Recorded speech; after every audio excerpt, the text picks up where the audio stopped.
So welcome everyone to today's webinar. I would like to sincerely thank you for taking the time to be with us today. We are absolutely thrilled to be here with you, our audience, and with our esteemed group of panelists that have so generously agreed to take part in today's webinar. My name is Michelle Chrisman. I'll be your host today. I'm the Education Manager with the Ontario Cooperative Association, a not-for-profit cooperative, and Ontario's Provincial Association. Our mission is to serve our members and communities by providing education and training, doing advocacy work, and by providing opportunities for co-ops to connect and collaborate. Care Smith will be co-hosting today's webinar with me. I've had the privilege of working with Care for, about 10 years, and Care started off his career in the co-op sector more than 15 years ago. He works with Gailey Foods Cooperative with their corporate and cooperative affairs, and he's also a freelance illustrator, graphic designer, author, and cooperative educator. So today is about coming together to challenge common myths and misconceptions about co-ops. For those of you joining us today who are involved in the co-op sector, you've likely encountered some of the myths we're going to address today. Our goal is to equip you with the knowledge and confidence to address these misconceptions and set the record straight. For those of you joining us from outside the sector, you may have heard some of these myths, or maybe you haven't heard much at all about co-ops. So our experts will shed light on what co-ops truly are and how they operate, helping you understand when and how they can meet the needs of your clients and communities. As we begin, I invite everyone to take a moment to reflect on the land you are joining us from today. While we are gathered virtually from many places across Canada, we recognize that each of these places has a deep history and ongoing presence of Indigenous peoples who have cared for these lands since time immemorial.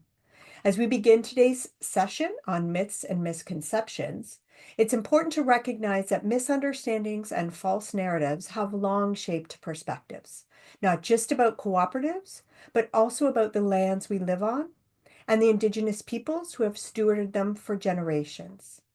I would like to acknowledge that the land I am joining you from, in Quinte West, Ontario, is the traditional territory of the Anishinaabe, Huron-Wendat, and Haudenosaunee. This land is covered by the Williams and Upper Canada treaties. For too long, colonial myths have obscured the histories, the contributions, and the rights of Indigenous communities. Acknowledging this land is one small step in challenging those narratives. As we work to uncover truths today, let's also commit to learning, unlearning, and taking action towards reconciliation and justice in all aspects of care and community building. This webinar is part of the IYC 2025 webinar series. The United Nations General Assembly has proclaimed 2025 as the International Year of Cooperatives, underscoring the vital role cooperatives play in sustainable development. This year's theme, Cooperatives Build a Better World, underscores the enduring global impact of cooperatives, positioning them as essential solutions to today's global challenges. This is the second time cooperatives have been recognized, and co-ops are the only business model to have ever received this honor. Today's webinar is part of a series of events happening all year and inspired by IYC 2025, celebrating cooperative stories, raising co-op awareness and understanding, and showcasing some of the incredible co-ops we have right here in Ontario and across Canada. We'll get started. Today's agenda, we'll get started by covering some housekeeping notes, introduce you to our amazing panel of experts, and then we're going to dive right into some of those myths we've all heard or probably will hear. So a little background for today. The myths that we're going to focus on today are pulled directly from a survey that OCA distributed inside and outside the co-op sector. Responses gathered from people just like all of you here today. We collected the data, we identified the most prevalent ideas, and then sorted them out under different categories. So as we move through, you'll notice we've assigned each of our experts a category, but we'll open up panel discussion and try to at least introduce a couple of audience questions during each of our categories. And then we hope to have some time at the end for Q&A so we can hear directly from you. This session is being recorded and it will be available on OCA's YouTube channel. We highly encourage audience input, so please enter your questions and comments in the chat throughout the session, and we'll do our best to address as many of them as possible, both during the presentation portion and in the Q&A. We'll also be monitoring the chat throughout the webinar. So if you have any technical issues, please let us know in the chat, and we'll do our very best to help out. So we've got a pretty good turnout today. So we're going to hold off opening up mics to ask questions until we get to the Q&A portion of the session, just to make sure we have time to hear from all of our experts. I would ask that everyone keep their mics muted until the Q&A portion, please. And any questions that we're not able to get to today will be addressed and answered by our panelists after the session and sent out to everyone after today's webinar. So please don't be shy. Don't be worried that we won't get time for your question. Please ask away. And even better, we're putting together a full MythBusters fact sheet based on the myths from today with the addition of any others provided by you. We're going to send this out to all our registrants and we'll make it available on our website as well. So without further ado, it's time to meet our panel of experts. We are so grateful, so fortunate to have such an esteemed panel with us today, with a combined 170 years of experience in the cooperative sector, working provincially, nationally, and internationally in a multitude of different sectors as co-op developers, educators, leaders, and individuals who are living the cooperative experience as co-op members, co-founders, and change makers. This group is a powerhouse of co-op knowledge and experience. So I'm going to ask each panel member to introduce themselves to you, starting with the top left corner of the slide. Denyse, can you please start us off? Thank you so much, Michelle. Hello, everybody. Good afternoon. I'm based right now in Fergus, Ontario, and I've been really blessed to work my whole career in the co-op world. So I've worked in various different sectors, both at the local, provincial, and national level. I'm also a wife and a mother and a grandmother. And I really believe in cooperation and democracy, and that's what the main principles for me. And I'll pass it on to Marty. Thanks, Denyse. My name is Marty Frost. I'm coming to you from the unceded traditional territory of the Squamish, the Tsleil-Waututh, and the Musqueam bands in First Nations, I should say, in southern BC. I live in Vancouver, what we call Vancouver.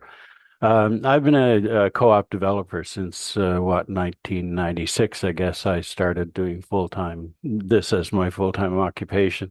I sort of dabble a bit in nonprofits as well, and have done some work in the nonprofit sector all around economic development and mostly projects where people want to start co-ops or nonprofit societies want to start social enterprises. So it's a passion for me. I'm a really strong believer. You'll hear me later talk about about why I'm a believer in the cooperative model. And yeah, and so this has been quite a journey. I've spent a lot of time across the country. I was one of the founding members of the Worker Co-op Federation. I think I was one of the founding members of Co-op Zone. I was like on several boards of directors, both national and provincial, BC Co-op Association, and it's been a great experience for me, I have to say. But now you have a great experience. I'm going to introduce you to Susanna Thanks so much, Marty. Hi, folks. Welcome. My name is Susanna Redekop. I'm calling in from Toronto, traditional territory of the Anishinaabe, Haudenosaunee, Métis, Huron-Wendat, Mississaugas of the Credit, the dish with one spoon, wampum, covenant belt. Yeah, I'm a mother of three, and I always start with that because that grounds me in my relationships, and co-op's all about relationships. I've been living in the Dufferin Grove Housing Co-op for the past 15 years in my neighborhood of Parkdale in Toronto. I've helped to co-found and develop co-ops for the last 13 years. So I'm the most junior on this panel, including a lot in the food sector with co-managing the West End Food Co-op in my neighborhood, as well as provincially launching food and farm co-ops in Ontario with local food farm co-ops, which now lives as an arm of food and farm with OCA. I also co-founded a daycare co-op and a consulting co-op now with Freedom Dreams Co-op Education, supporting the development of cooperatives and solidarity economy initiatives, mostly with Black, Indigenous, and person of color cooperators. And my master's thesis in 2022 was about taking a critical intersectional cultural inclusion lens to the Canadian co-op sector. And with that, I would love to pass it on to Jennifer Ross. Thanks, Susanna, and hi, everyone. I'm Jennifer Ross, the Executive Director of the Ontario Cooperative Association. I've been with OCA since 2009, so almost 16 years now, starting as the office coordinator and working my way up. Obviously, I have a strong passion for the cooperative sector here in Ontario, and I really feel fortunate that I found this sector. I have no intentions of leaving. My day job is so varied in the co-ops that we get to support, large and small, everything in between from sector to sector. So I really get a really interesting perspective on the diversity within the co-op sector and get to kind of apply our principles to a really wide swath of situations, I guess, when it comes to the co-op sector. So happy to be here. And last but not least, I will introduce Peter. Thanks, Jen. Peter from Guelph. I've been involved with the co-op movement for over 30 years or so. Helped with a housing co-op, lived in a housing co-op, helped with some food co-ops. And then I worked with a worker co-op to start a fair trade organic coffee roasting operation, and then got involved with OCA, found my true home. Was there for over a decade as the co-op development manager, and now I'm more or less retired, but still volunteering because you can never leave. You can check out, but you can never leave. I'm working on an affordable home ownership model, and really very pleased to continue and be involved with everyone here, and in particular, very happy it is the International Year of Co-ops again. Thank you so much, Peter, Jennifer, Susanna, Marty, and Denyse. Thank you so much for being here with us today. And I'm excited to dive into some myths. So let's get to our first category. So our first category focuses on the legitimacy of co-ops. So the statement you see on this slide come directly from our survey that we shared. And many of us have heard similar comments, probably fairly often. So to kick things off, Marty will share his insights on this theme and provide us with some valuable information on how to address and correct these common misunderstandings. So with that, I'll hand it over to you, Marty. Thanks, Michelle. I love these these myths. And yes, I've heard most of them in the time that I've been working in communities, helping, working with people to set up cooperative solutions to the problems they have in their communities. And just running, I mean, they're all volunteer run. Well, actually, a number of co-ops that I've been involved with, they start off basically being operated by volunteers. There's a food co-op in Vancouver that started back in the mid 70s, and it was run by volunteers for about 7 years and very successfully. They closed last year. They sort of basically ran out of, I don't know, energy or something, but ultimately they were not able to compete with the other with the large grocery stores that were opening up around them. Co-ops can't or don't make money. Oh, that's too true. No, it's not true at all. Co-ops are completely capable of making money. They're capable and able to set up pools of capital for themselves to operate with and everything. They have basically the same right to earn money as any corporate entity, and they're taxed in the same way. In except with some notable exceptions, they're taxed in the same way. All co-ops are not for profits or they're charities. In some places, I know in BC, I think in Ontario as well, um, there are particular provisions in their Co-ops Act because we're all subject to a Co-ops Act or two. And there are in those particular areas, I think most areas in Canada now, you can set up a not-for-profit cooperative model, and with some hesitation, I say that they are eligible in some cases if they're set up in the right way to charitable status. Um, so that's that's kind of a myth, and certainly all co-ops makes it a myth. They're run by hippies and aren't real businesses. Well, I might be the wrong person to be talking about that, given my demeanor, but no, they're not. You look at fantastic co-op organizations like Co-operators and places like that. These aren't hippies, and they are real businesses. You know, Co-operators is one of the leading insurers in Canada right now, and certainly the larger, many of them have gone on to do really positive things at a really amazing scale. The federated cooperative system back in the West, Co-op Atlantic in the East. Um, and finally, they're small niche businesses. And again, some of them are, but they're certainly not restricted to being small niche businesses. And we all know that. Um, that there are co-ops at virtually every scale of business, right up to the co-op sector even has its $1 billion club, where there are co-op organizations that gross $1 million in income in a year. So that's those particular 5 points I would argue.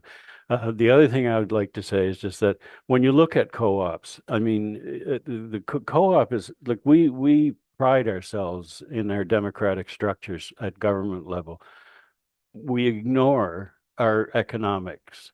Our economics that have really very little element of democracy in them. And co-ops is the exception to that. Cooperatives democratize economics. And I think that's kind of very scary to a lot of people in our culture. But I say, and I don't know, maybe this is my hippie coming out, but but I say that North America is the dark heart of capitalism, and we're there, we're living that. And I think that's a lot of where this comes out, like our kids don't learn about co-ops in school at all. They're not a popular thing. I remember my first exposure to a cooperative was I grew up on a farm on Prince Edward Island, and when we were doing our planting, and my dad was looking for fertilizer, he would go out to a little train stop that was about 10 miles away or something, and pick up fertilizer. A wagon load of fertilizer. And this is true. I know it sounds like the 30s, but it wasn't. Really, it was the 50s. And it was like that was the first time he'd say, well, where are you going, Dad? Oh, I'm going to the co-op. I'm going to pick up some fertilizer from the co-op. And I was like, the co-op, what is that anyway? But that was the first time I had ever heard the term co-op. And it kind of it appealed to me certainly as I grew up and went to university and learned more about a little bit of that. The co-op idea really appealed to me. It wasn't until I moved to BC I got involved in co-ops in a heavy way, and I quite liked it. Um, it's in terms of legitimacy. I mean, when you look at it, there's what 2.9 million cooperatives on the planet right now. And you know, I've been in other countries where people are just crying out for co-ops. They're forming co-ops informally and just trying to avoid the time when somebody knocks on their door and said, you know, you can't do this. But they're doing it anyway. They're operating as co-ops. There's a 1.2 billion members, I think, is one of the later numbers in terms of cooperatives. The largest, another neat thing is the largest 300 co-ops on the planet. They gross about $2.2 trillion in business. And that's all coming down and filtering down to the communities, or virtually all of it is going down, filtering down to the communities.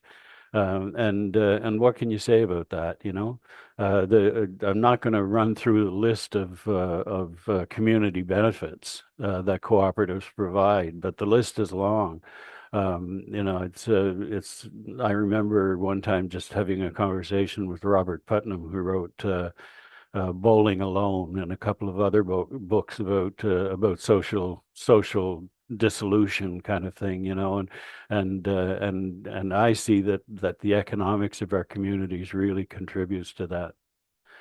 Um, I'm going to stop there. Ask my fellow panel people if they want to if they wanted to add anything quickly, and we can certainly respond to questions. I'd love to do that.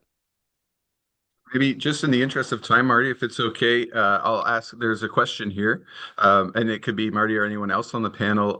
We had a great question from Philip that I'm going to pause till a bit later on. It's a pretty involved question about bylaws, but this one is actually follows up from Rosalind. Thanks, Rosalind. Can you please expand on can't make money? I keep being told my housing co-op isn't allowed to fundraise at all. So I'll put that out to if there's somebody perhaps on panel that would like to comment on that or is able to.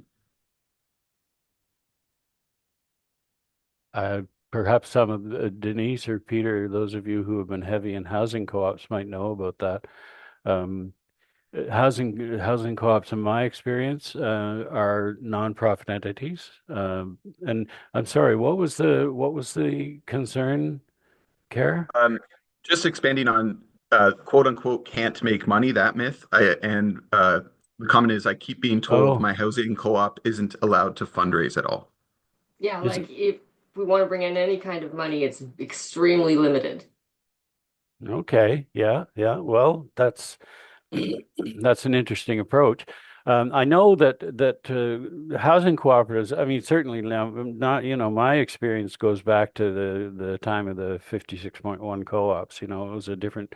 The model has changed for a number of times, and largely housing cooperatives are funded in one way or another by federal government, either direct grants or loan guarantees. And certainly back then there was a constant flow of money into the co-op from the government program that we were built under. So we were restricted because of that. At the same time, and there were limits to the reserves that we could set aside. In other words, we could in fact set aside. We could generate a net income, if you will, at the end of the year. And we could set aside a certain amount of that, but it was limited in amount. And after a certain time, you would have to submit the rest back to the government department that was providing the grant money. So yeah, we're provincial, but that's basically the same kind of idea. If we have any surplus, the deal with the region, Niagara region, says that we must remit back half of it at least to them. We're at the end of that contract and just in the process of renegotiating is starting. Yeah. Yeah, I just want to say, Rosalind, I think it depends on which type of agreements that you're on, but certainly at under the HSA, the Housing Service Agreement, there are various different facets and around that. But people, I think there's members who are participating from across the country. So there's different types of agreements with the government, whether it's at a regional, provincial, or national level.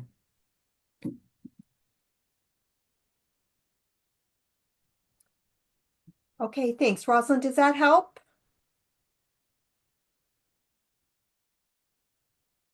Yeah, yeah. Okay, thank you. Thanks for your question. Okay, so let's move on here to thanks, Marty, and thanks, panelists and audience. So let's move on now. We have a little audience poll here.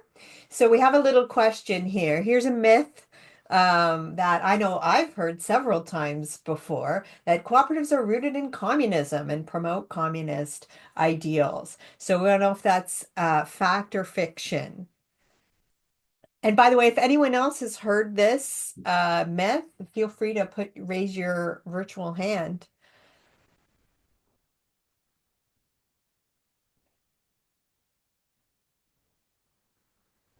Okay, so we'll just give a couple minutes. I remember when I started working with a co-op and told uh, some family members, someone in my family asked me why I was going to work for a bunch of communists. So it's pretty flabbergasted about that. So let's find out how we're gonna address this poll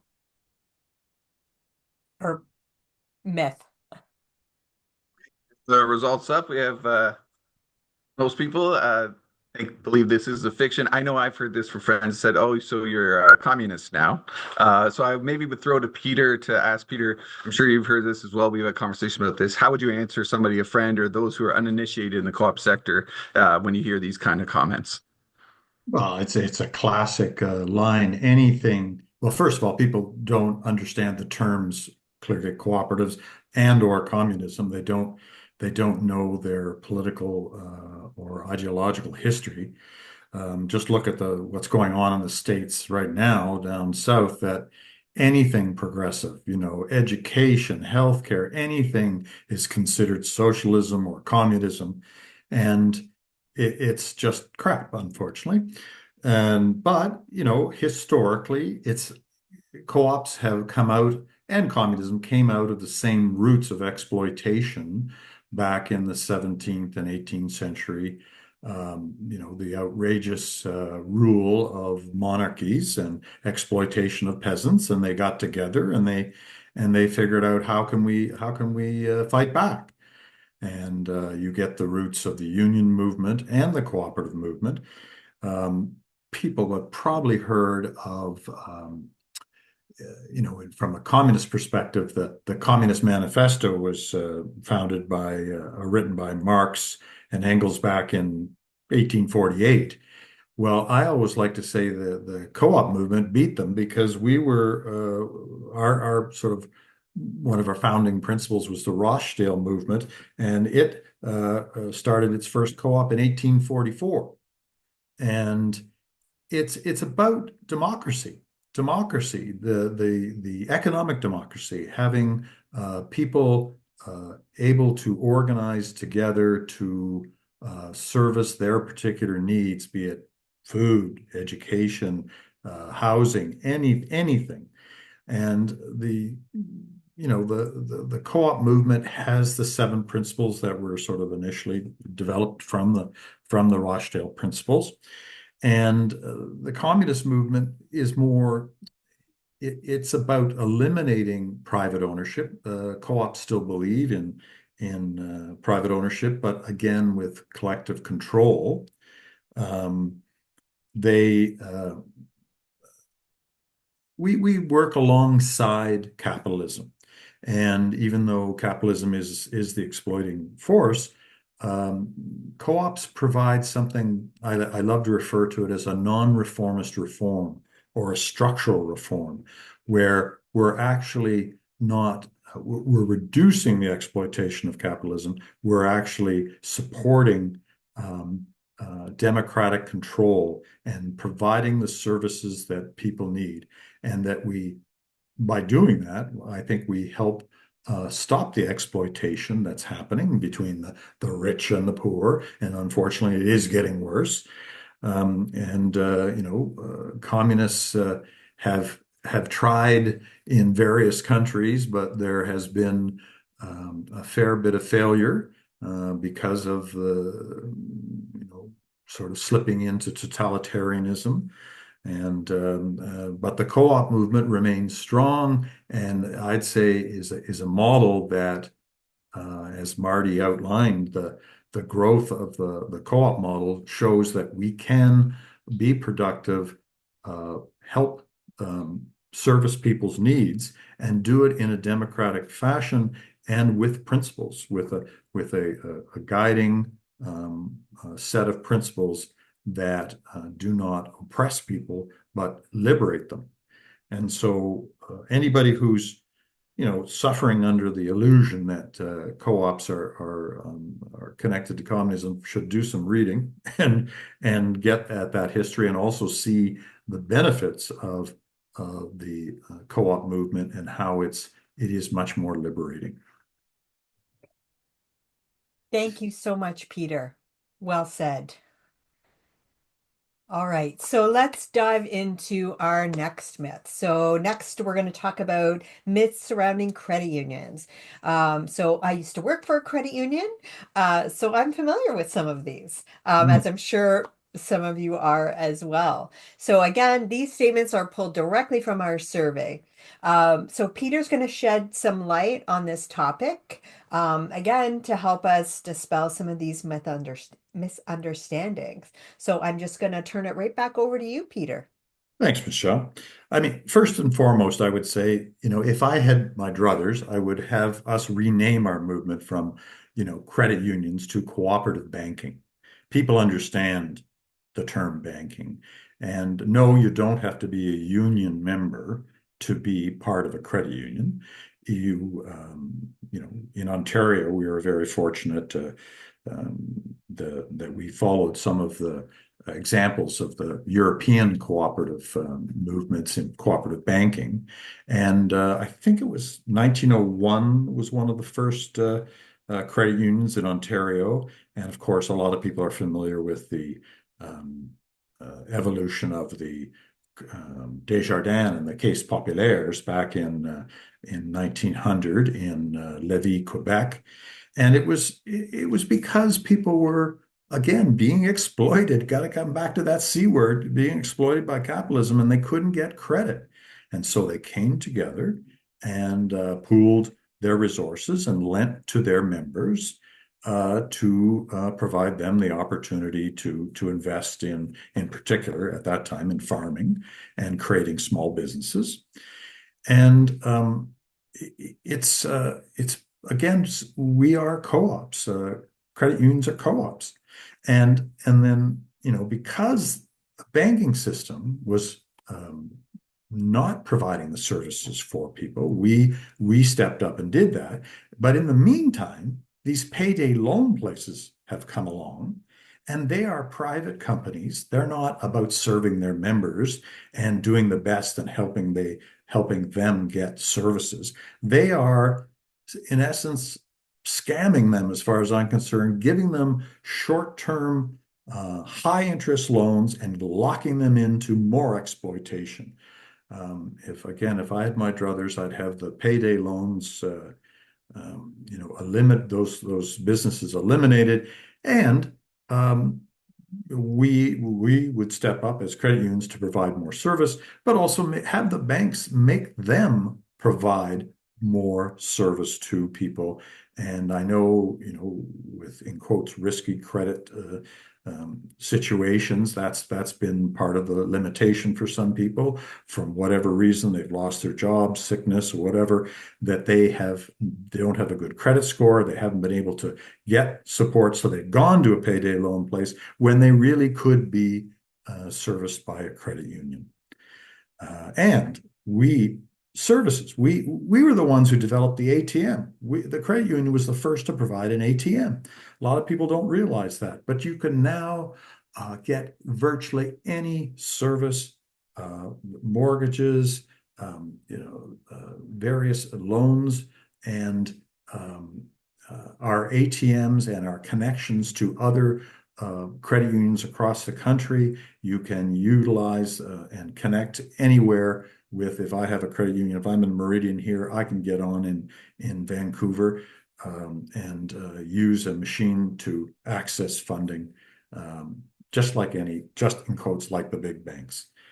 And we have, and in terms of the whole issue around security, we're credit unions here in Ontario actually have a better backup from the government with 250,000. What is it? FSRA, the Financial Services Regulatory Authority, protects people's deposits up to 250,000, where CIDC, Canada Deposit Insurance Corporation, only covers up to 100,000. And so again, it's safe, it's secure, it's good services that are provided, and it is because of the principles. Again, being a co-op, one of that last principle, pardon me, 6, cooperation amongst co-ops, but in number 7, invest in communities. That is what we do. We support our members and we invest in communities. So, I think the credit union model, as in the co-op model, is superior. It's just not as well known. It is suffering some of these myths. And the other thing, I can't avoid the opportunity to trash the outrageous salaries that the CEOs of the banks are getting. And where are they getting that money from? They're taking away from the deposits and the services that they're charging banks. Pardon me, the people who use that service, because they're not members. The Royal Bank the CEO just got, I forget, 24 million salary. It's outrageous. And also, they have been involved in offshore money laundering. And so again, it's my bias, but when you look into it, the fact that the credit union principles guide us, the cooperative principles guide credit unions, the banks are not guided by those principles. And they are exploiting people, and they are not the model that we need for the future development of the country. I could rant on a bit more, but I'm also willing to have a question. Yeah, maybe let's take a question. Yeah. There's a question here.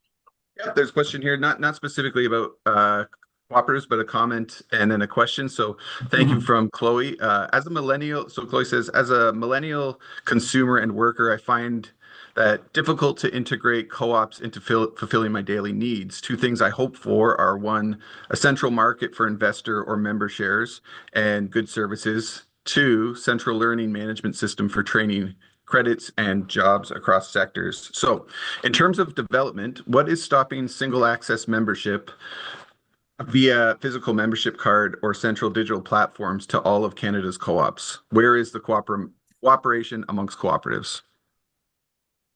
Ooh, that's an interesting one. You mean like to have like one credit card that would provide service, and you could use it anywhere in any co-op and any credit union?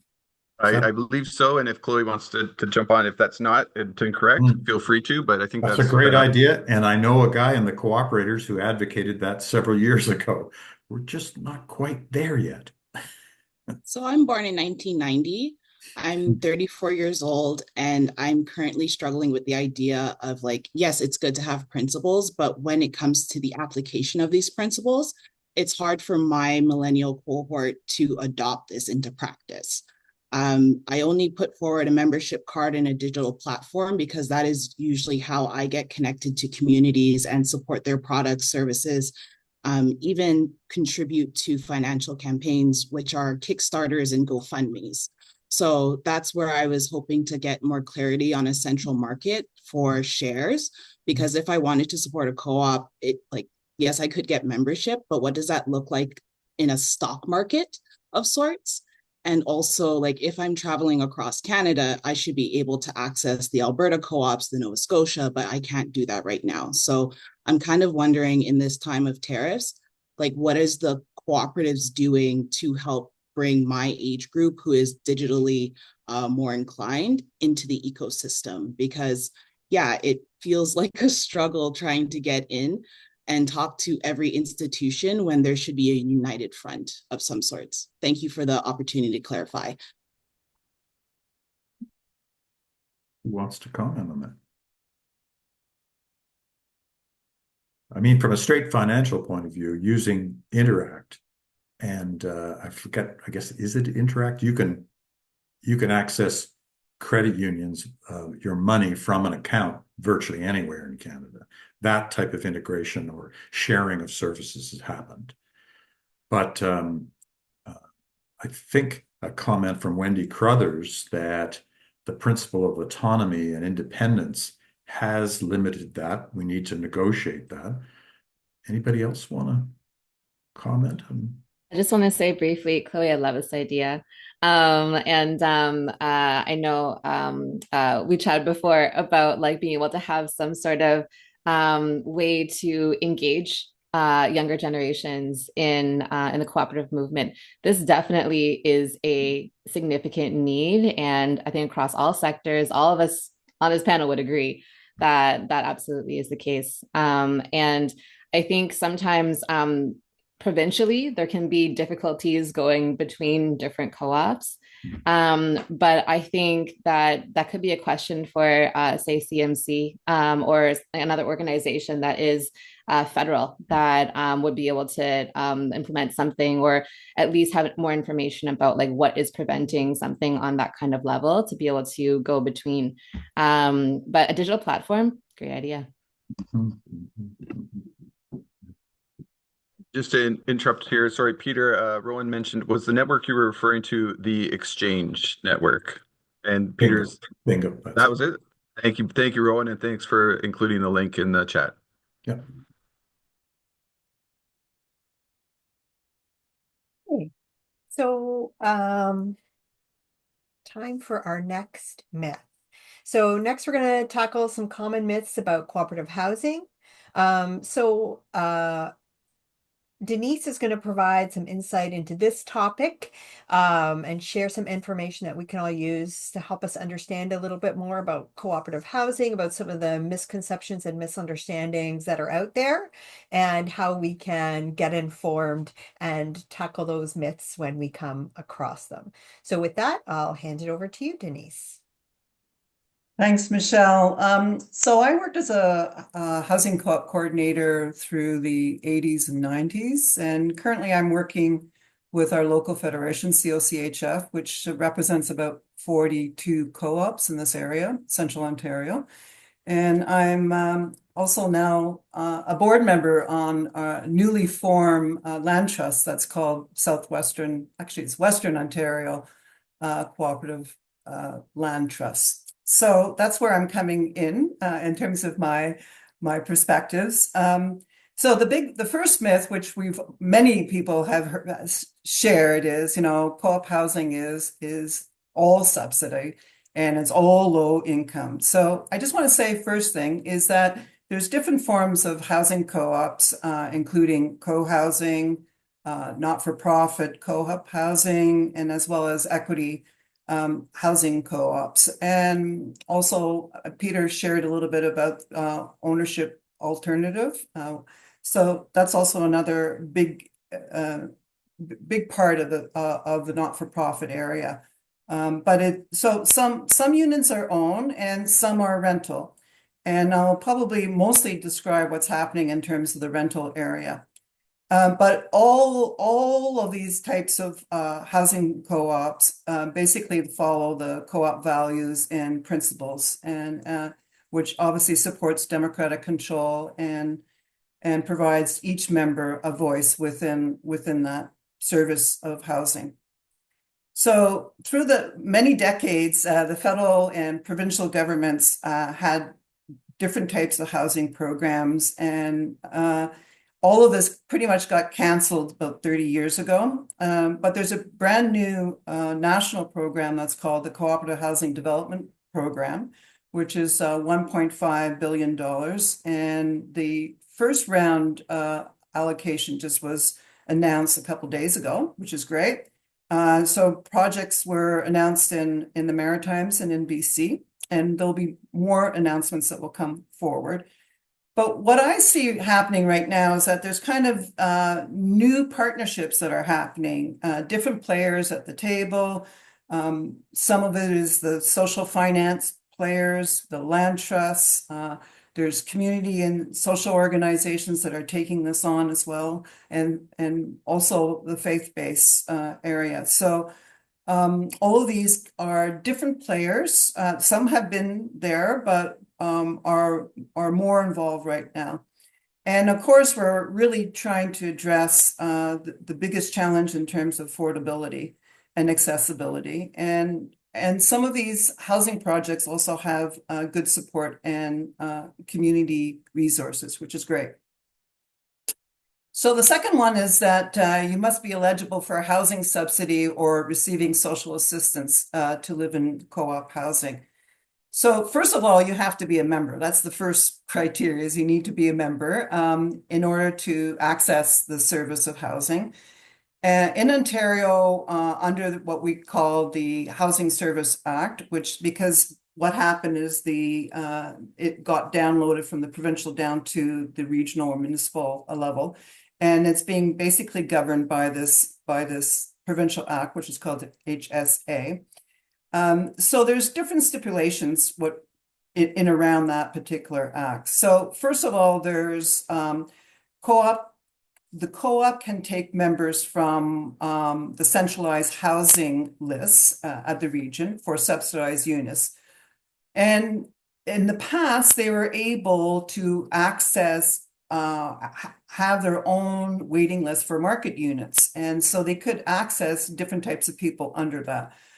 But for the last decade, because people are not moving out of the housing co-ops, generally the co-ops having to get their new members from the waiting list dealing at the regional level in terms of subsidized housing. So as we know, the demand is so high, and so that's what's happening.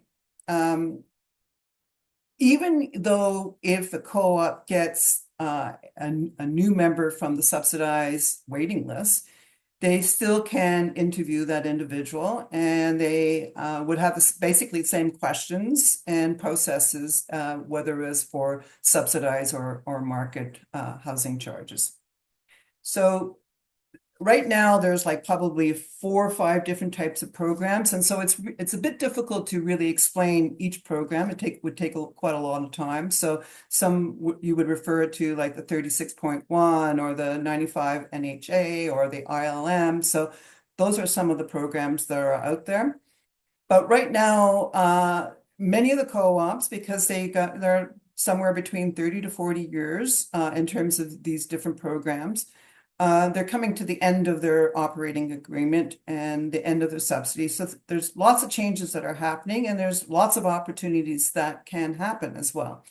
So in terms of rent geared to income, a housing co-op can access at a municipal or regional level that kind of subsidy.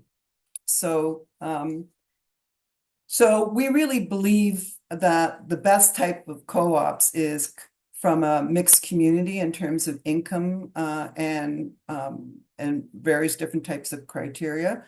We obviously really believe that housing is there for all. And recently there was a polling company, Abacus, that did a polling for around 6,000 Canadians. And this was done between September and October 2024. And people really thought that not-for-profit housing co-op is a really viable solution because it's affordable, it supports the community, and it has long-term stability. So again, I want to say not all individuals who live in housing co-ops have assistance in terms of their housing charge.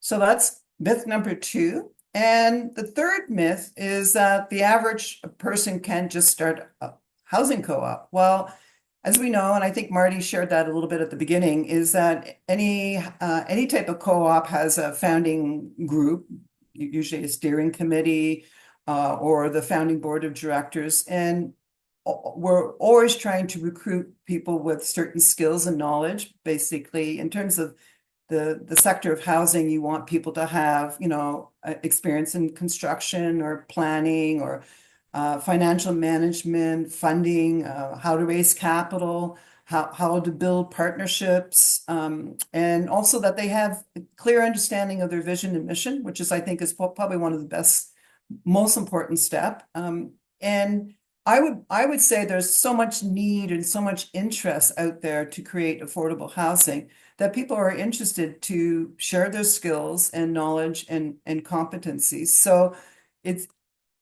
I think you can bring in more and more people to build that steering committee.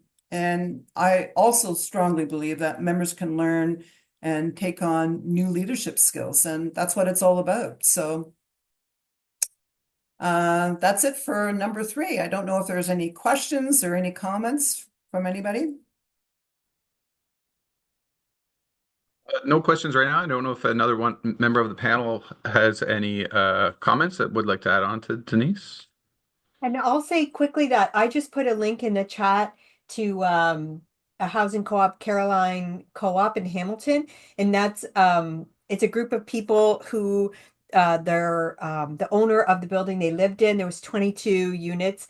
Had the building up for sale, and the tenants were all really worried that they were gonna get rent evicted, or the rent was there was gonna be steep rate hikes or whatnot. So they formed a tenants association and they started looking at options.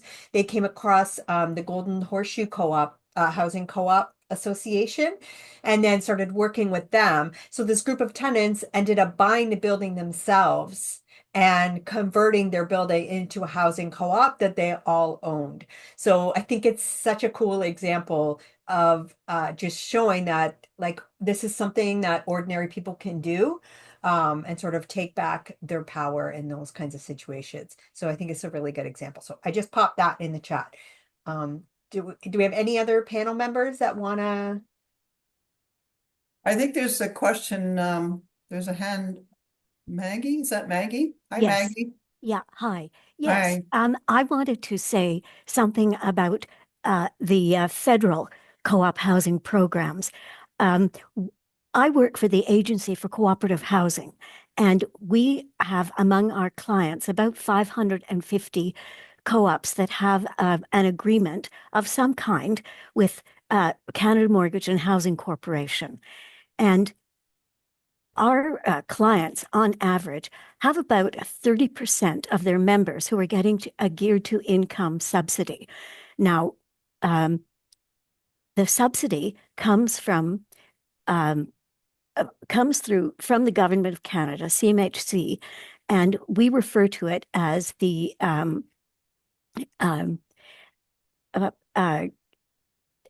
something that it is fairly complicated, but you can apply for it, and this is essential in keeping our housing co-ops mixed income. What is very disturbing about the new program, the new co-op housing program, is it is intended for middle-class people, because this is the first time that we have ever had a housing development program that does not include a subsidy element. So this is something that is very disturbing. It's great that we've got the program and that there will be new housing co-ops built, but they're not going to include people who are having trouble paying rent. So this is something that is a big concern for us.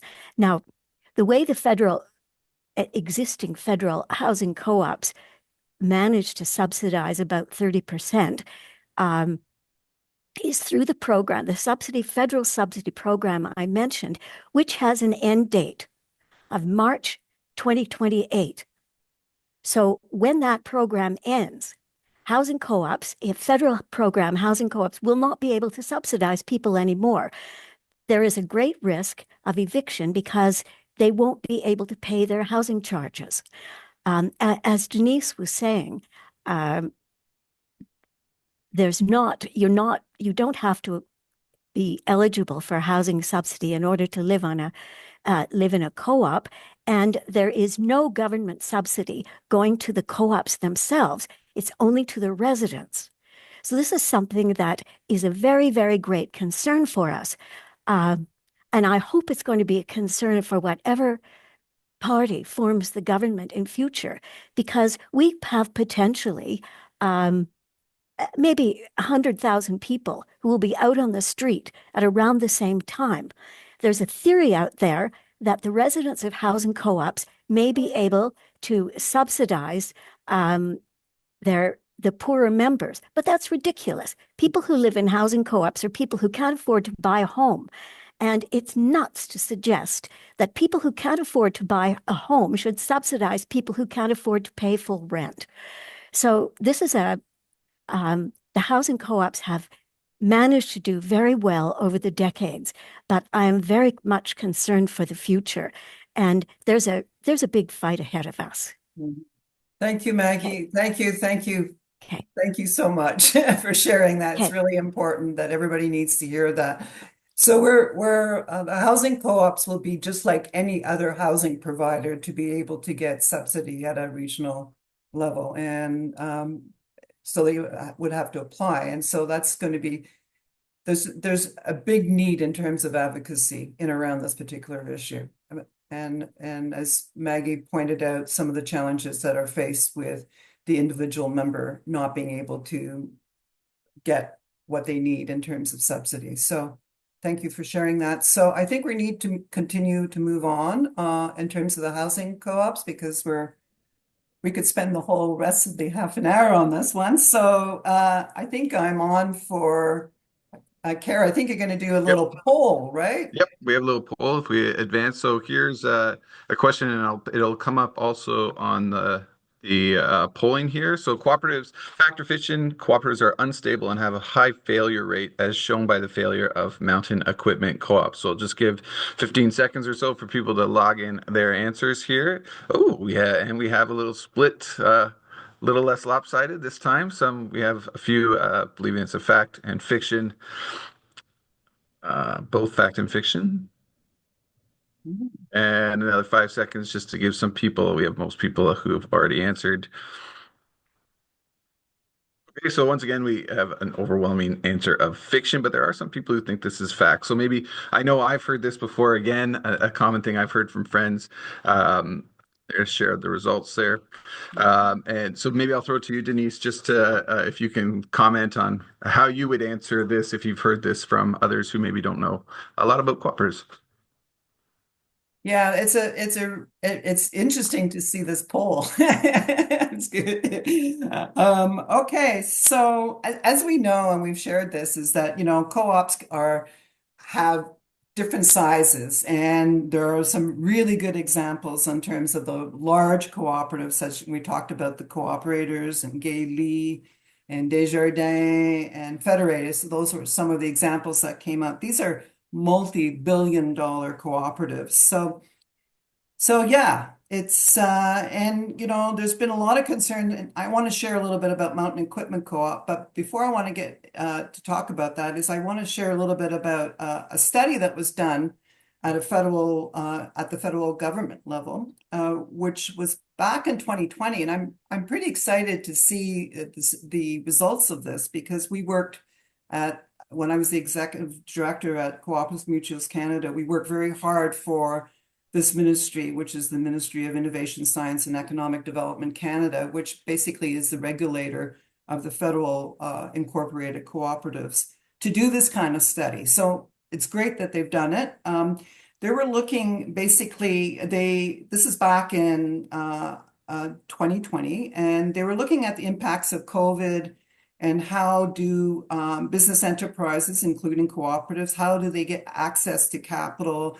What kinds of growth are they doing? How do they facilitate innovation? So they surveyed 9,000 SMEs and 300 co-ops. And what they found out is that the co-ops were much older in terms of average years. So generally, the operation was about 44 years, where the SMEs would be 18 years. So the conclusion of this is that obviously co-ops are twice as older as SMEs in this particular survey. And there's part of this research piece. They develop I would say a fact sheet, which is great, that you can get on the website. And it shows a little bit about the resilience and stability of co-ops. And on this, it says that 97% of the co-ops that were surveyed indicate they had no intention to sell, to transfer, or to close their businesses in the next 5 years, as opposed to SMEs, which would be 75%.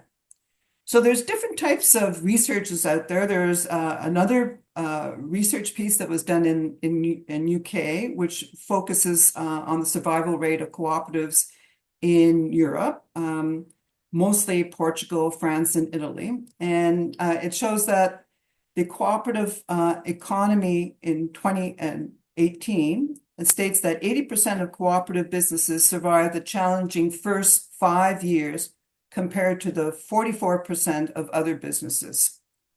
So I just want to share a little bit what happened with Mountain Equipment Co-op from my perspective. As we know, this was a very important co-op in our Canadian heritage. It was a very large co-op, 5.4 million members, the fourth largest democracy after the governments of Canada and Ontario and Quebec. And it was certainly a leader in terms of the corporate social responsibility. It really embraced corporate sustainability, social and environment sustainability. And, in the early days, corporate nights would, almost for a whole decade, would rate this company as the top in terms of environmental sustainability. So I was part of what was called the Save MEC group. It was a very interesting process. We were trying to delay the decision because we wanted members to have a say. And we're hoping that the cooperative sector would look at this as a potential investment and would provide a system in terms of restructuring. And the hope was to keep Mountain Equipment as a Canadian cooperative. So what happened? Why did it demutualize? And this is the big question. Okay, so I just want to share very quickly what happened. I mean, it was a big, huge empire. There was 22 retail stores in 20 Canadian cities. And this was during a time when retail was shifting very quickly because of electronic shopping. At that time, they also really diversified their products. They got into more of the urban environment. They got into bicycles and clothing. And some would say that they really wanting to have a much stronger, what they call professional board of directors. So the board could disqualify board candidates.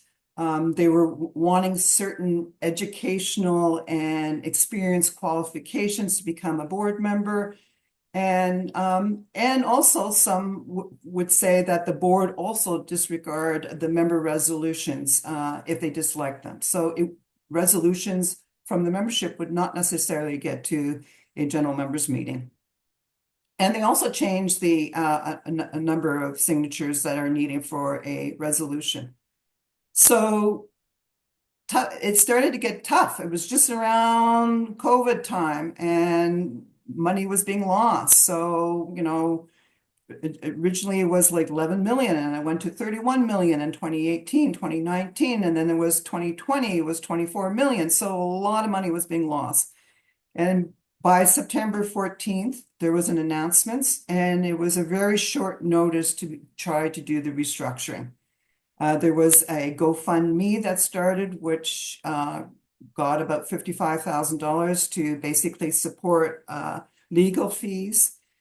This case went to the Supreme Court of BC, and the judge ruled that the Companies Creditors Agreement Act, which is called the CCAA, which is a federal Canadian law that allows financially troubled corporations with debts exceeding over 5 million to restructure their affairs under court supervisions, aiming to avoid bankruptcy and maximize returns for creditors while preserving jobs and the company's values. So what happened is, without going to the membership, it was sold to a private equity investment firm, Kingswood Capital Management, for $110 million. Which, if you look at all the assets that it had in terms of, I think they had owned 6 retail stores and a distribution center. This was a this was they got a real steal from us. So I think that's kind of sums up some of the things that I've heard in terms of the demise of the Mountain Equipment Co-op. It's very unfortunate that there wasn't enough time to restructure and to see how we could have saved the co-op. But again, because of the agreement between the CCAA and the BC Cooperatives Act, the CCAA basically was what really influenced this decision. So I'll just pass it on and see if there's any questions or comments at this point. I probably don't have any time for questions because I think I ran out of time. But Peter has his hand up. Go for it, Peter. Well, all you have to say is Hudson's Bay. I know. Because Yeah. Hudson's Bay went down just recently. Nortel went down, BlackBerry went down, or more or less went down. I mean, to try to say, oh well, co-ops are worse than the private sector, that's just factually incorrect. There are way more in quotes, private businesses that go down because of various and sundry market conditions, scandals, illegal activity. Co-ops, because they're more principled, they're not perfect, but because they are more principled and usually more fiscally conservative, usually, they have a less of a failure rate. It's the wide open capitalist market that, is the problem, not co-ops. Well said. Thanks so much, Peter and Denyse. Another myth gone out the window. All right, so next we're addressing some myths about formal and informal co-ops. So it's so important for the co-op sector to better understand and recognize the contributions of informal co-ops and collectives. So Susanna's going to help us out, share some insights on this topic to help us bust some of these myths and get a better understanding of informal and formal cooperatives. So with that, I will hand it over to you, Susanna. Thanks, Michelle. Thanks so much, everyone.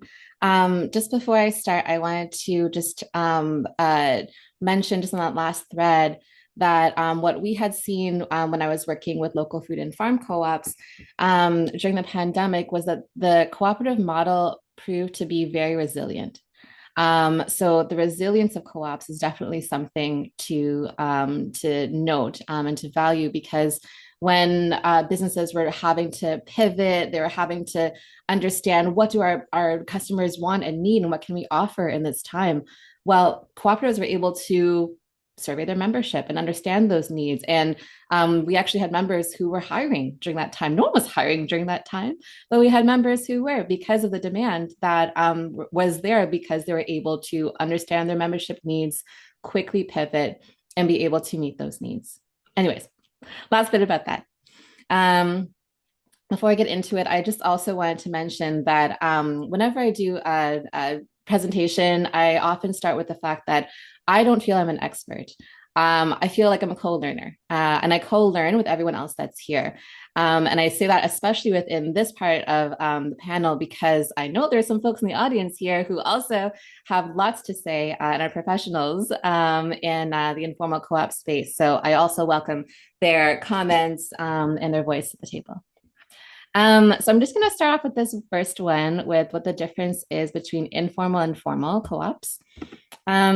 So just looking it up with the ICA, International Co-op Alliance, defines cooperatives as autonomous associations of persons united voluntarily to meet their common economic, social, cultural needs and aspirations through a jointly owned and democratically controlled enterprise.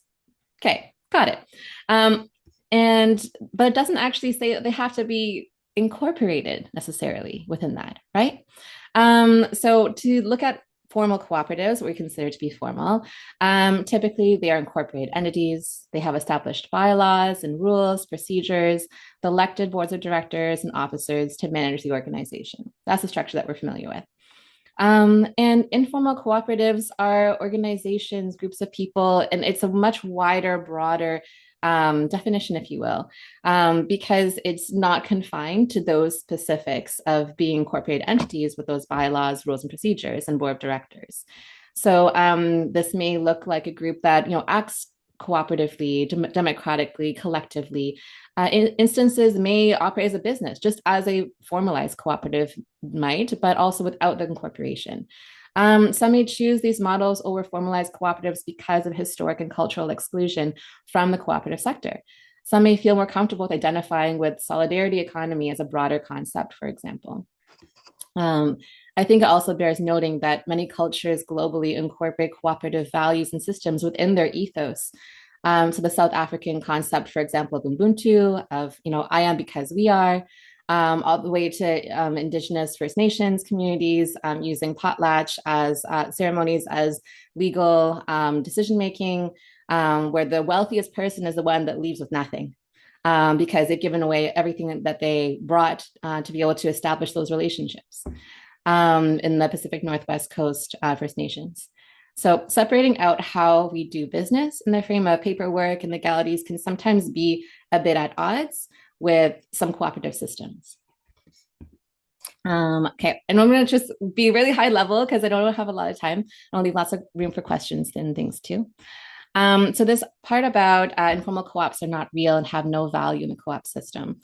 Great myth to bust. I think that we can all agree that the Underground Railroad was a proud, valuable part of our Canadian history.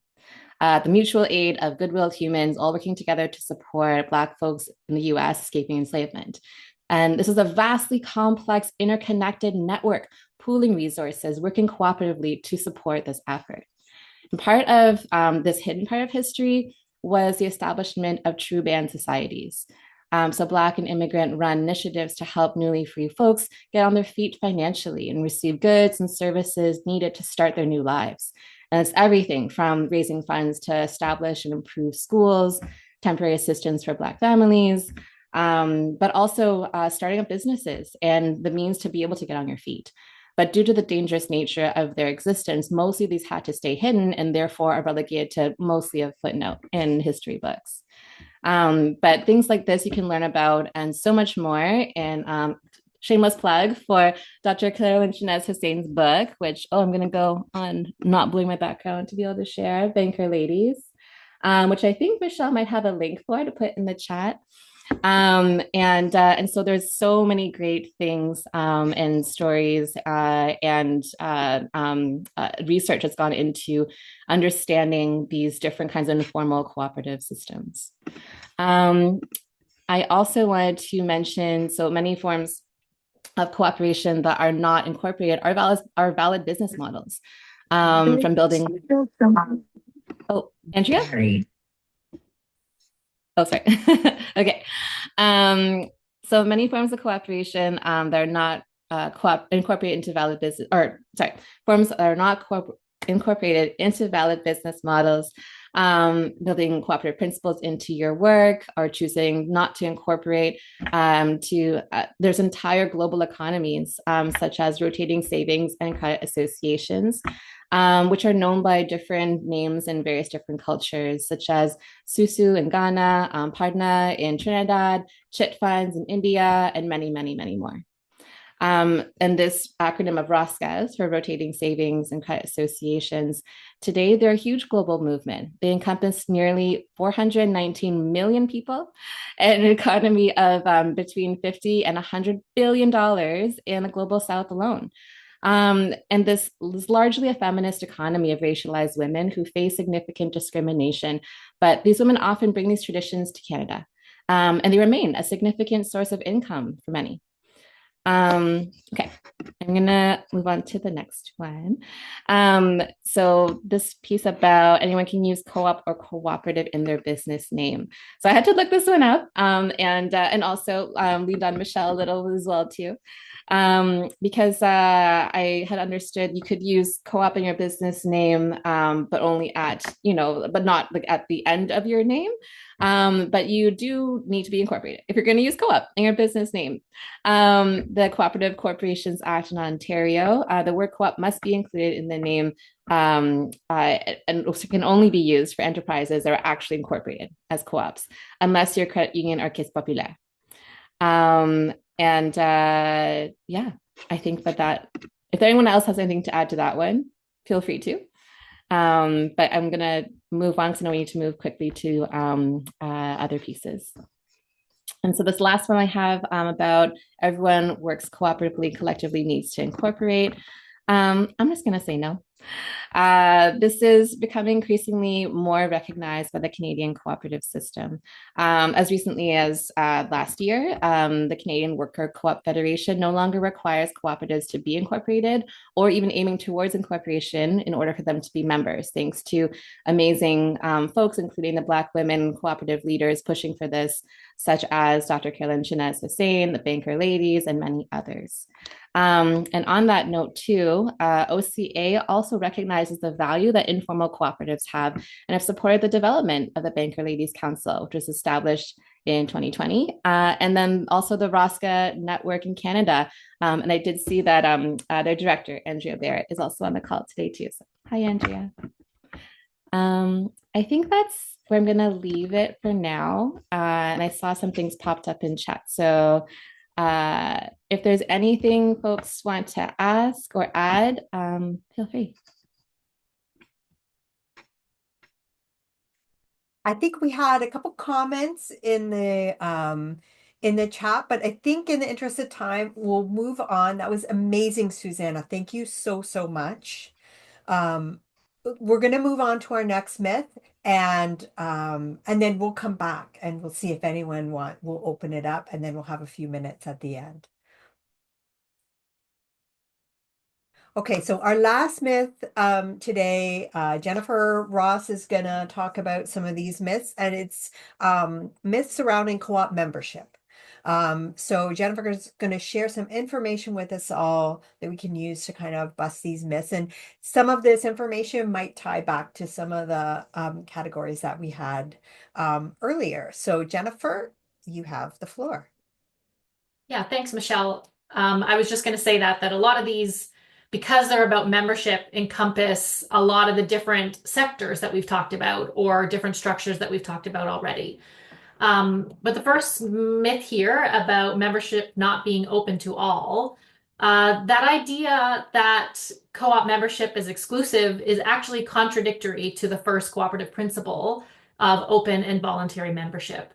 So while some co-ops might serve a specific demographic, like a women's only housing co-op or a closed bond credit union specific to a single employer, most co-op memberships are open to anyone who can use their product or service without any other discrimination.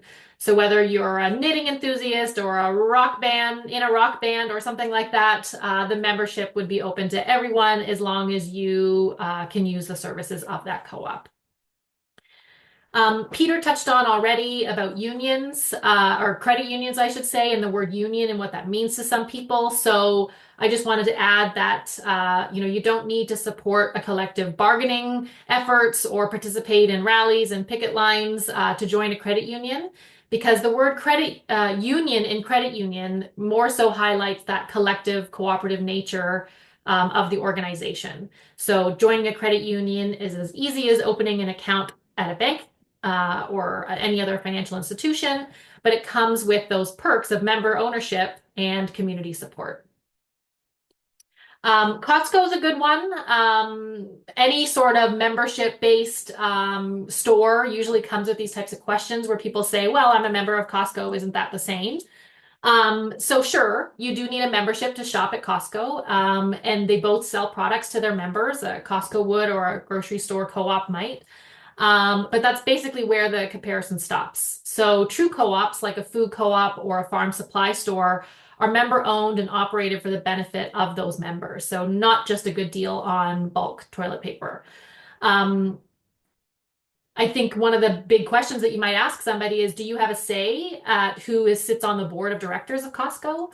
Or if you have that platinum membership card, does that mean that you yourself can run for the board of Costco? No. But if you were members of a co-op, you would have that ability. So membership dues is another one that comes up. So paying for co-op membership, obviously is not just a sneaky way for a co-op to make money. It's more like investing in your community than it is splurging on a VIP pass or something to get into a private club.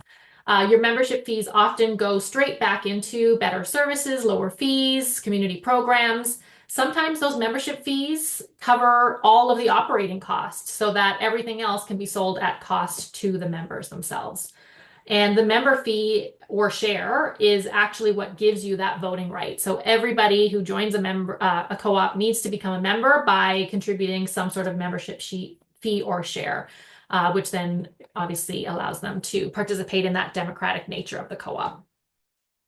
And then finally, around volunteering, again, we talked at the very beginning, so circling back to that, the myth that co-op membership requires demanding mandatory voluntary work and attending frequent meetings is usually not the case. Co-ops value your participation, but they're not asking you to give up all of your evenings and weekends. Volunteering and attending meetings are a great way to get engaged with your co-op and your community, because after all, you are part owner, and volunteering is typically optional and flexible depending on the structure of the co-op.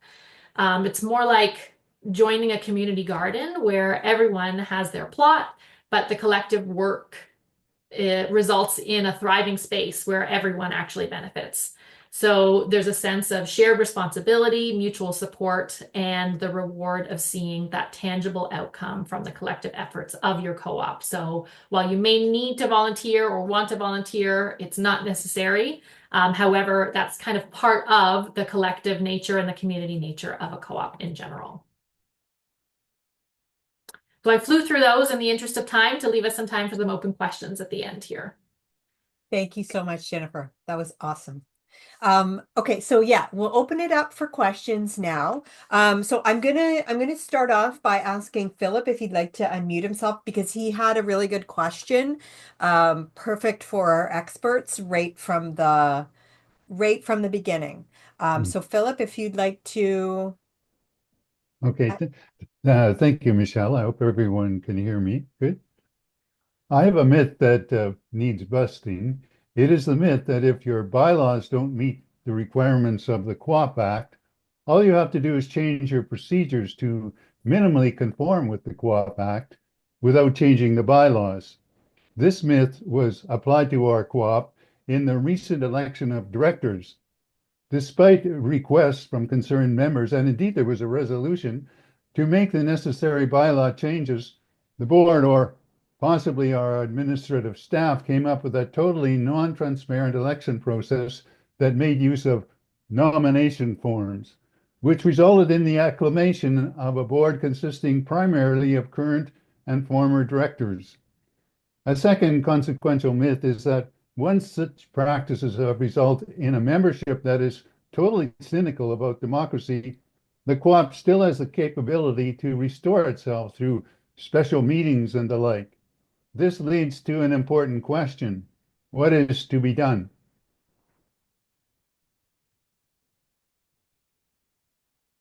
I'll just jump in, Michelle, to give a little bit of, I guess, context to how members participate within a co-op. So a lot of times, in my experience, individual members of co-ops and boards of co-ops are usually not doing things maliciously or intentionally to break the law. I don't think most people wouldn't do that. However, misinformation, disinformation,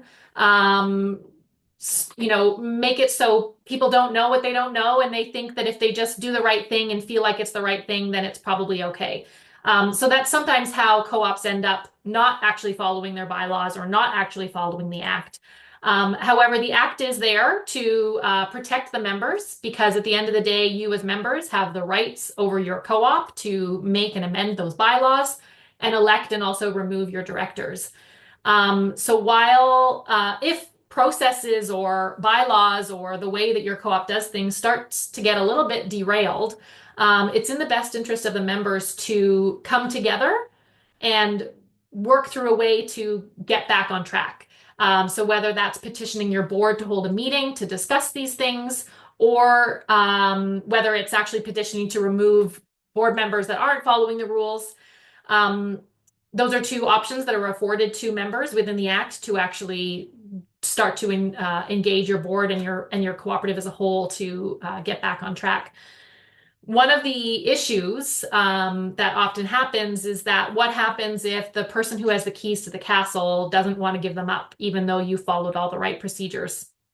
And unfortunately, in that case, it more so becomes a legal matter where you would need to get a lawyer and maybe even the courts involved, because at the end of the day, if it does get raised to the right level, the government or the law would actually supersede and be able to step in and make those changes. So it can often feel daunting if you feel like things are starting to get off the rails. But I mean, our organization can try to help you through those things. I highly encourage that boards take proactive approaches and get proactive training to make sure that they understand what those rules are.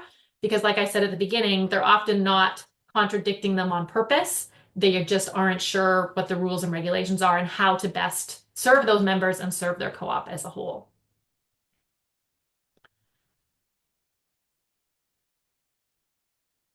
Thanks, Jennifer. Philip, does that help answer your question? Well, a little, and I have already reached out to Jennifer in the past, and maybe I'll reach out to you again. You offered to offer some guidance on what to do next. So happy to. I expect a call from me. Thank you. That's great. And do we have time maybe to squeak in one more question? Does anyone I know we had a couple comments in the chat, and again, we're going to put together some resources, a fact sheet, and we're going to include some resources that address specific comments that were made. But if there's anyone that has one last question they would like to ask before we go, I'll open up the floor to a raised hand.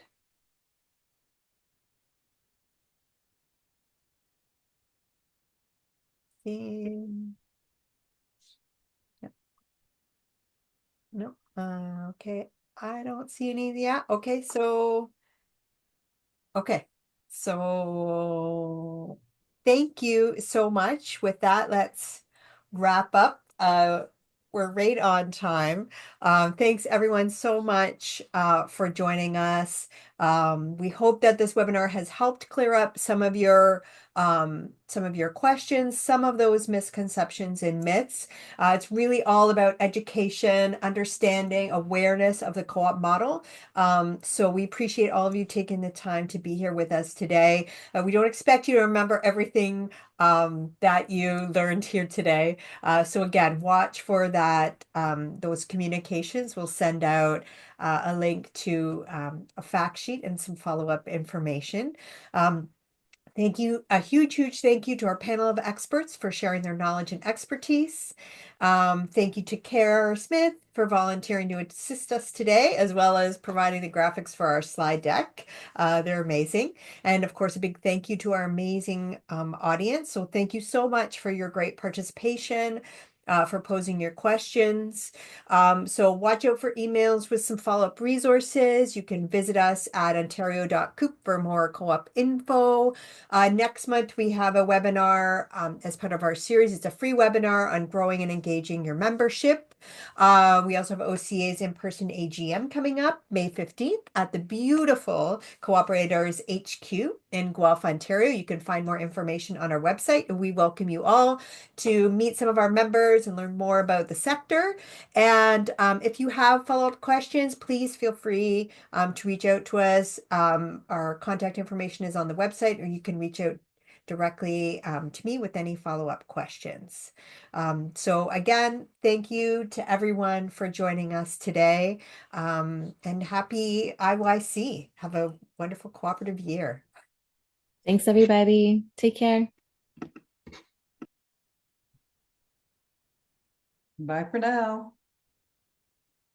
Thanks, Michelle. Kara. Thanks, Peter. Yeah. Thanks very much, Michelle. That was great. Thank you.